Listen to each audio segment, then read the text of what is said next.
பண்ண ஃப்ராட் வழிய நாங்க கண்ணால பாத்துட்டோம். அந்த பொண்ணு தமிழ் உன்னை எவ்வளவு பெருந்தன்மையா உள்ள விட்டுச்சு.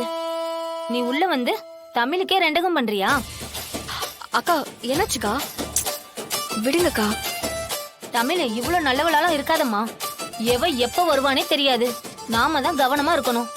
இங்க பாரு சாம், கல்யாணத்துக்கு முன்னாடி எல்லாம் சரி, இப்போ கல்யாணம் ஆயிடுச்சு. இப்போ நீ வந்து ஒதுங்கி போறதுதான் உனக்கு நல்லது. அடுத்தவங்க எதை வச்சிருந்தாலுமே அதுக்கு ஆசைப்படுறியே, உனக்கு அசிங்கமா இல்ல? இந்த பார், இங்க இருந்து போயிடு, இல்லன்னா அசிங்கமாயிடும்.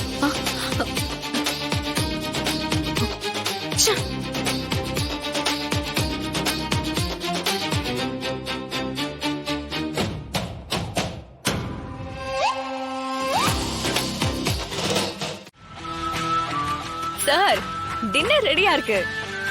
சாப்பிட்டு சாவகாசமா ரெஸ்ட் எடுத்துட்டு என் கூட எல்லாம் போட்டோ எடுத்துட்டு அப்புறமா போலாம்ல.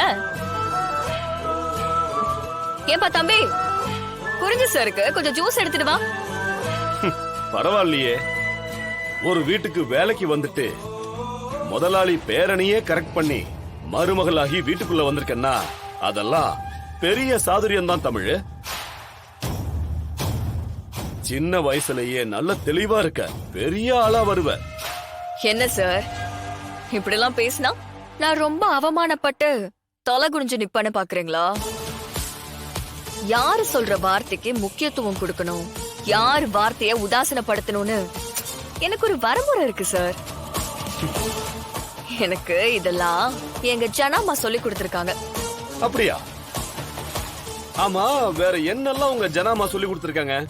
அதெல்லாம் நிறைய சொல்லி கொடுத்திருக்காங்க. ஆனா நீங்க கத்துக்க வேண்டியது ஒண்ணு இருக்கு. நம்ம வேலையை விட்டுட்டு அடுத்தவங்க பஞ்சாயத்துல மூக்கு நுழைக்க வந்தீங்க. அப்படிலாம் பண்ணா உருப்பிடவே முடியாது. நம்ம கையில இருக்கிறது எல்லாமே நம்ம கையை விட்டு போயிடும். என்ன சார் புரியலையா? இன்னைக்கு உங்க டெண்டர் என்னாச்சுன்னு தெரியுமா? ஓ, மறந்துட்டீங்களா? அடுத்தவங்கள பழி வாங்குறத விட்டுட்டு உங்க வாழ்க்கைய பத்தி யோசிச்சீங்கன்னா அதெல்லாம் உங்களுக்கு ஞாபகம் இருக்கும். 24 மணி நேரமும் பழி வாங்குறதையும் அடுத்தவங்களுக்கு கெடுக்கிறத பத்தி மட்டும் யோசிச்சா இதோ இப்படிதான் இப்படிதான் திரு திருன்னு முழிச்சுக்கிட்டு இருக்கணும். எப்படா ஜனாமா விழுவாங்க, கை தட்டி சிரிக்கலான்னு பாத்தீங்கல்ல.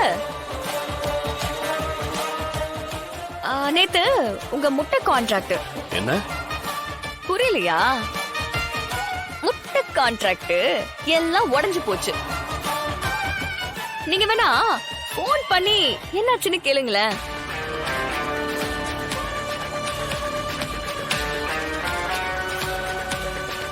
டேய், டெண்டர் என்னடாச்சு? ஐயா, வழக்கமா நாம எடுக்கிற டெண்டரை ஜனாமா எடுத்துட்டாங்க.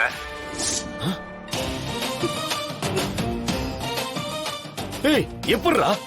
இல்லங்கய்யா, நீங்க வரல. எங்களுக்கும் எவ்வளவு வரைக்கும் கோட் பண்ணலான்னு அளவு தெரியல. அதான் அவங்க ஈஸியா ஜெயிச்சிட்டாங்க. ஆமா, நீ எங்க கிளம்பிட்ட? ஆபீஸ்க்கு தான்.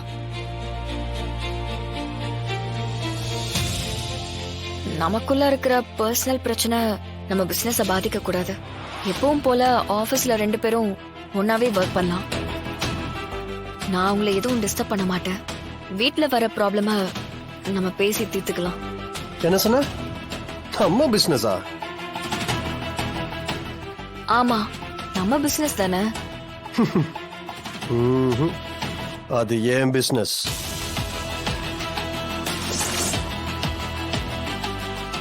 இன்னிலிருந்து ஜனா ஃபுட்ஸ் என்னோடது.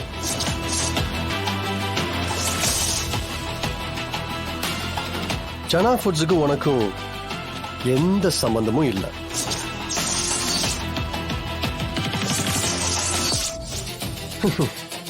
என்னடா கம்பெனியோட வாரிசு, அது இதுன்னு ஜானு பெருசா பில்டப் கொடுத்தாங்களேன்னு பாத்தியா?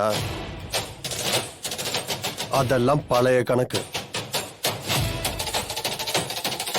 எப்ப நான் உன் கழுத்துல தாலி கட்டினேனோ அப்பவே எல்லாமே தலைகீழ மாறிடுச்சு.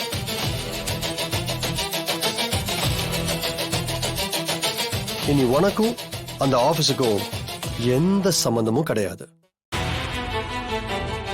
இனி நீ அந்த ஆபீஸ் பக்கம் கூட வரக்கூடாது, புரியுதா?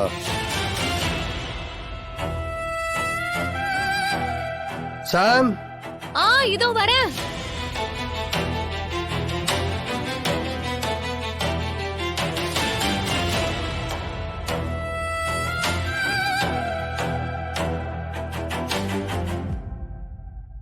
சொல்லு பேபி. இன்னில இருந்து தினமும் நீ என் கூட ஆபீஸுக்கு வர்ற.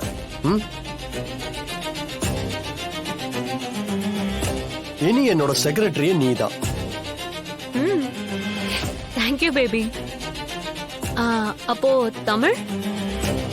தமிழுக்கு ஆபீஸ்ல இடம் இல்லைன்னு சொல்லிட்டேன். அவ வரமாட்டா. நம்ம கிளம்பலாமா? Okay baby.